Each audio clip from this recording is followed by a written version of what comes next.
Bueno, cordial saludo. El día de hoy les voy a presentar un tema interesante y una forma de percibir las relaciones internacionales, como es el realismo. El día de hoy les vamos a hablar mi compañero Jarles Rodallegas y mi persona Luisa Trillos en el marco de la clase de cooperación internacional. Para el día de hoy les propongo este índice, el cual consiste en una introducción, un poco del contexto histórico del realismo, los principios teóricos, fundamentos de la Alemania Hitler y el estatocentrismo, la anarquía internacional, la centralización del poder y por último las conclusiones respectivas. Bueno, entonces enfatizando qué es el realismo. El realismo en las relaciones internacionales es primordial para entender el comportamiento de este mundo, en donde muchos autores dicen que es un mundo anárquico, en donde existen guerras, épocas de aparente tranquilidad o paz. En el sistema internacional siempre ha surgido la necesidad de entender por qué los diferentes autores se comportan como se comportan. En esa necesidad surgen teorías como el realismo, donde lo vamos a enfatizar en particular en la Alemania nazi de Adolf Hitler. Entonces, en un poco de contexto histórico, aunque surgió a mediados del siglo XX, el realismo tiene sus antecedentes mucho antes, en la época de Grecia, de la antigua Roma, y esos principales filósofos que fueron nutriendo muchos los autores que destacan de esta forma de percibir las relaciones internacionales. Entonces, en 1940 y 1950 surge el realismo clásico, enfocado en la naturaleza humana y en la búsqueda del poder. El neorrealismo, por otra parte, surge en 1970-1980. El énfasis en la estructura del sistema internacional, ¿no? Entonces, cómo se organizan los diferentes autores. O el otro es el realismo neoclásico de 1990 hasta la actualidad, el cual integra variables internas y externas. Como podemos observar, el realismo lleva mucha trayectoria, ¿sí? No es un tema reciente, sino que ha servido para percibir o ser esos anteojos con el cual se pueden entender muchas de las situaciones críticas del mundo internacional, ya sean como las guerras, las preguntas de ¿existe la paz? ¿Es posible la paz? Y ese orden internacional que sería lo ideal. Entre los principales teóricos tenemos a tres. Considerablemente tenemos a Hans Morgenthau. Él es el autor de Politics Among Nations y básicamente estableció los principios del realismo clásico, enfatizando el interés nacional y definiéndolo en términos de poder. El equilibrio de poder también es un término utilizado. Por otra parte, tenemos al autor Kenneth Waltz. Básicamente desarrolló la teoría del neorrealismo estructural, argumentando que la estructura anárquica del sistema internacional determina el comportamiento de los estados. Es un poco determinista. Randall Schiller contribuyó al realismo neoclásico, incorporando factores internos como la percepción de las élites en los análisis del comportamiento estatal. Listo. Entonces aquí en los fundamentos del realismo, antes de hablar de los fundamentos del realismo, surge vital entender un poco los antecedentes, ¿no? Uno de los conceptos que surgen cuando se habla del realismo es el equilibrio de poder, el cual es un concepto clásico de las relaciones internacionales, en efecto, y el cual establece que ninguna nación o alianza es lo suficientemente poderosa como para dominar a las demás. Básicamente esto ayuda, este equilibrio de fuerzas, esta, esta forma de percibir el mundo se puede lograr o se puede justificar y argumentar con el hecho de que cuando un Estado o una alianza intenta oprimir a otro, el costo de esto es mucho mayor, es demasiado alto e incierto. Entonces es preferible muchas veces no asumirlo. Este equilibrio puede mantenerse mediante alianzas o estrategias, sin embargo, a lo largo de la historia, este equilibrio se ha visto desafiado con las teorías de las diferentes ópticas de los estados, del, de la diplomacia, del mundo internacional bipolar, multipolar, unipolar. El otro es la política y la moral pueden estar disasociados. Este concepto es fundamental de uno de los mayores filósofos o de las personas que más ha repercutido en en los estados-nación o en los estados en general, en los reinos, y es Maquiavelo. Al proponer que la política y la moral no necesariamente tienen que ir de la mano y argumentar que la política muchas veces los estados tienen que tomar decisiones inmorales con el hecho de mantener su poder, de mantener su orden, ya sea interno o externo, reconociendo que asimismo el humano antropológicamente es pesimista. Y esto quiere decir que, como muy en la teoría de Hobbes, el hombre es malo por naturaleza. El pesimismo antropológico justifica en muchas formas el realismo y es un ideal común entre los autores que caracterizan el realismo. Otro factor interesante es el perpetuo deseo del poder por parte del hombre, donde la única forma de acabar este deseo de poder es con la muerte del mismo. El otro es el conflicto perpetuo, reconociendo que la única forma de generar o tener poder, de ejercer poder, es mediante el conflicto. Por lo tanto, una paz sería inexplicable o sería improbable bajo la óptica del realismo o este pesimismo antropológico. Por otra parte, el Estado es egoísta, solo piensa en sí, en sus intereses propios, y aquí va la mano también con la política interna, es un distinta a la política externa, donde se intenta generar bienestar de forma interna, pero no necesariamente de forma externa, haciendo todo lo necesario para mantener esta política al interior de la nación. La ganancia de uno es la pérdida de otro, principio básico del realismo. La maximización del poder es otro factor crucial que más adelante vamos a ver que determina uno de los principios de este realismo. Y es básicamente así como los individuos en la economía prefieren la maximización de las utilidades en el mundo internacional, las relaciones internacionales es el poder el que se espera maximizar, y por otra parte, irrazonable es todo es permitido bajo la óptica del realismo. Entonces, en los fundamentos del realismo tenemos tres considerables. Uno de ellos es el estado racional y se percibe racional porque toma las decisiones de maximizar algo. En este caso es el poder. Aquí en este caso también se puede mencionar la centralidad del poder, especialmente el militar y el económico, para mantener a sí mismo este estatus. El otro es el estatocentrismo. Los estados son los actores principales del mundo internacional. En esta forma de percibir las relaciones internacionales no se tienen en cuenta otros autores, y la seguridad es su prioridad para mantenerse como un Estado soberano. Otras son las relaciones internacionales como conflictos en un mundo anárquico donde no hay ningún organismo más grande o superior a los estados-nación, ¿no? Eso también va un poco el pesimismo antropológico, donde, como muchos autores mencionan a nivel individual, una sociedad sin gobierno es una sociedad de conflicto perpetuo, asimismo lo plantean para las relaciones internacionales, dado la anarquía internacional. Por último, en cuanto a los ideales, eso sería todo, y ya vendríamos a la aplicación del realismo en la Alemania de Hitler. Entonces, un poco de contexto. El periodo entre guerras entre Alemania creó condiciones perfectas para el ascenso de Adolf Hitler, ¿no? Como se conoce, y obviamente la del partido nazi. La humillación de la derrota de la Primera Guerra Mundial, la firma del Tratado de Versalles y la Gran Depresión generaron un profundo resentimiento y desesperación en la sociedad alemana. Como se ha mencionado anteriormente, bajo la óptica del realismo, el Estado siempre va a buscar el bien propio o el interno antes que el externo. Aquí se sentían humillados, sentían que todas sus causas, las crisis económicas, sociales, políticas, eran consecuencia de los países externos, ¿no? Entonces debían hacerse valer. La forma es mediante el poder militar, porque económico no podrían ejercer. Y eso fue lo que personificó Adolf Hitler, donde bajo la premisa de un mundo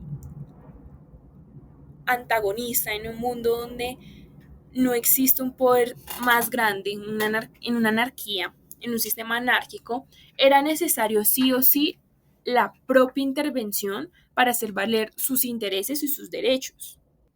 Por lo cual podría llegar a entenderse la forma de pensar o justificar el levantamiento de Alemania y los nazis bajo la óptica del realismo, haciendo o justificando sus actos de políticos donde, como Maquiavelo mencionaba, no necesariamente van en concordancia con lo moralmente aceptable.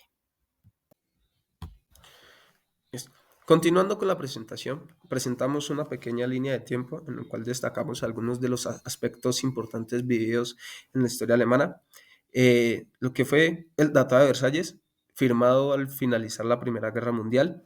Este pues estipuló sanciones severas para económicas y militares para Alemania, la cual pues aumentó y generó un profundo resentimiento y dificultades económicas. Ya pues el hecho de haber perdido la guerra y las sanciones que les impusieron ya representaban o era un motivo de descontento para los ciudadanos.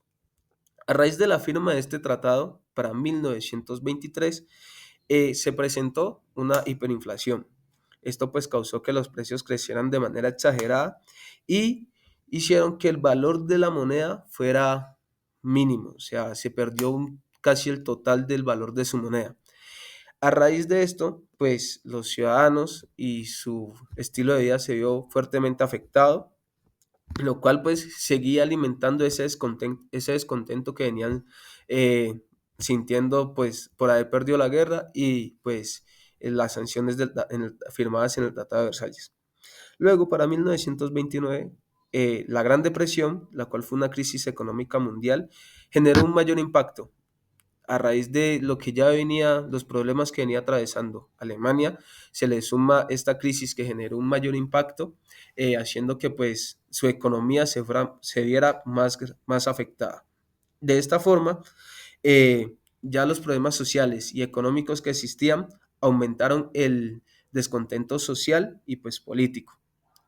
Para 1933, Hitler es nombrado canciller alemán. Este pues, es un evento considerado como un punto de inflexión en la historia alemana y mundial, ya que Hitler, el líder del partido nazi, comenzó a implementar políticas totalitarias que llevarían a, pues, obviamente a la Segunda Guerra Mundial y posteriormente al Holocausto.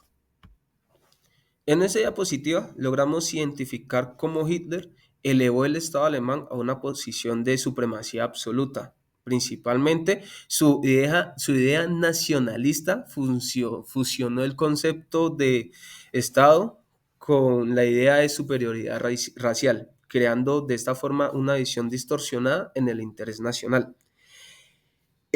Esto pues nos permite destacar algunos de los aspectos que nosotros consideramos como importantes en el cual es la centralización del poder, ya que Hitler buscaba todo el poder tenerlo bajo su liderazgo, eliminar de esta forma cualquier oposición interna, lo cual derivó en la abolición de los partidos políticos rivales, la creación de un Estado totalitario y el uso de la propaganda para controlar la opinión pública. La centralización del poder fue crucial para la implementación de sus políticas sin restricciones. Entonces, de esta forma, pues, lograba él hacer en el país lo que quisiera sin que nadie le pudiera hacer frente. Como segundo, la supremacía racial.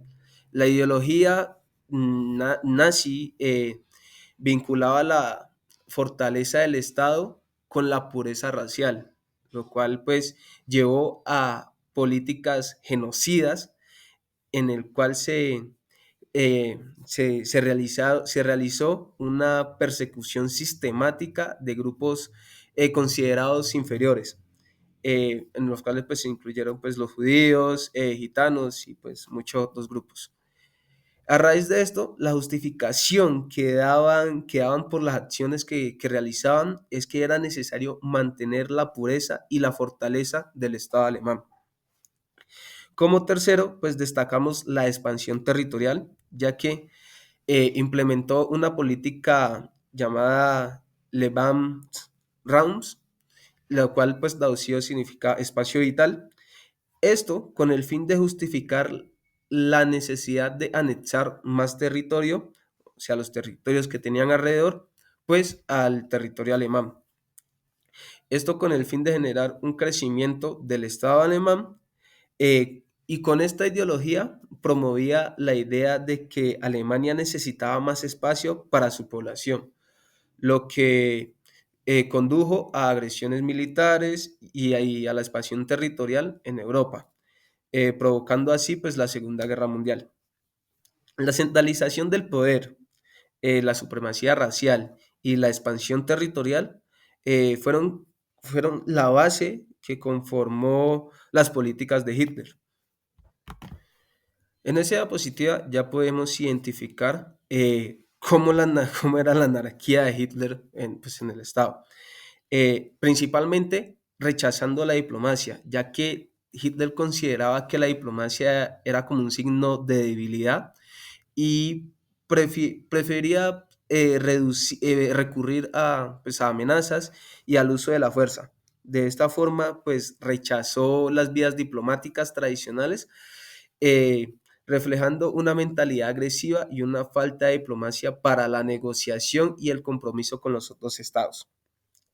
Como segundo, la glorificación de la guerra, ya que veía la guerra como ese medio supremo para resolver conflictos y pues alcanzar los objetivos.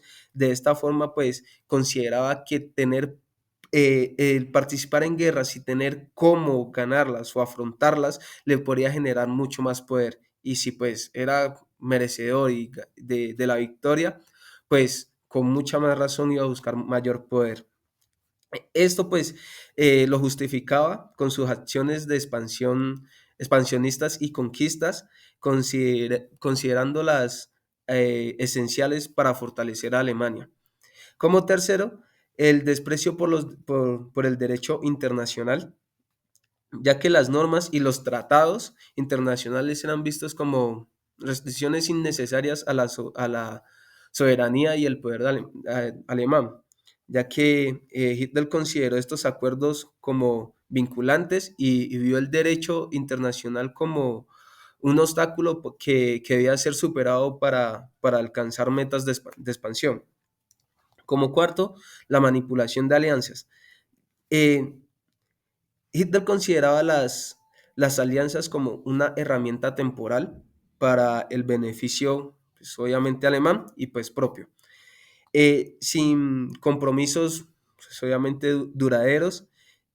Utilizó las alianzas estratégicas solamente mientras le servían a los intereses alemanes, lo que demuestra un enfoque pragmático y oportunista eh, y pues, en la política exterior. O sea, él sabía aprovechar pues sus oportunidades. Y de esta forma, estos cuatro aspectos mencionados conllevan a incrementar la inestabilidad pues, en Europa, ya que pues empezaba a identificar que tocaba tener cuidado con Alemania y pues con lo que estaba sucediendo. En esta diapositiva ya podemos identificar la centralización del poder de Hitler, ya que como el régimen nazi, bajo la búsqueda de poder de Hitler y la centralización del poder, buscaban pues Listo. En esta diapositiva logramos identificar cómo el régimen nazi y Hitler buscaban la centralización y maximizar el poder estatal como eje de sus políticas, especialmente en el ámbito de las relaciones internacionales y preparar al país para la guerra. Destacamos tres aspectos que consideramos importantes, en el cual uno de estos, o el primero de estos, es el poder como elemento central, ya que Hitler veía el poder como un elemento fundamental en las relaciones internacionales. Este concepto lo llevó a un extremo totalmente radical, viendo la dominación militar y el control absoluto como objetivo esencial para asegurar la fortaleza y la supremacía de Alemania. Como segundo, destacamos la carrera armamentística y dominación militar, ya que la obsesión de poder que Hitler tenía lo llevó a una carrera armamentista agresiva, enfocada en incrementar la capacidad militar de Alemania y priorizar el arme masivo para preparar al país para la expansión territorial y futuras guerras. Fortaleció pues de esta forma la maquinaria militar y eliminó cualquier forma de oposición. Esto debido al enfoque de la centralización del poder. Como tercero, la expansión territorial y la movilización total, ya que Hitler creía que con un poder militar abrumador podría asegurar la posición de Alemania como una de las potencias mundiales. Para lograr esto, obviamente, implementó políticas para promover la expansión territorial y esfuerzos nacionalistas como la visión de un imperio alemán y de la política implementada mencionada anteriormente. Esto fue un paso pues fundamental en el camino hacia la Segunda Guerra Mundial, ya que la combinación entre la carrera armamentista, el deseo y la dominación militar y la expansión territorial no solo pues aumentó la tensión en Europa, sino que también preparó a Alemania para confrontar y desafiar a otras potencias. De esta forma, pues, al momento de estallar la guerra, pues Alemania podría contar con capacidad para poder afrontarla. Para concluir, Hitler y la Alemania nazi pues representan una manifestación extrema y destructiva de los principios realistas en las relaciones internacionales. Esto principalmente, ya que estos son principios relacionados, Hitler y pues la Alemania nazi son una interpretación extrema y destructiva de los principios de las relaciones internacionales, ya que mostrando que la búsqueda de poder y dominación, conceptos los cuales son centrales en el realismo, fueron llevados a un extremo bajo la ideología nazi.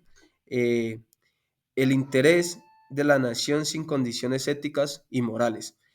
La aplicación de restricciones, sin restricciones de estos conceptos lleva al mundo a la catástrofe. Y pues para muestra de un botón es la Segunda Guerra Mundial, la cual mostró los peligros de implementar ideas de poder y expansión sin y limitaciones éticas. La experiencia de Alemania nos sirve como advertencia sobre los riesgos de los principios realistas aplicados en forma extrema. Y pues eso sería todo. Muchísimas gracias.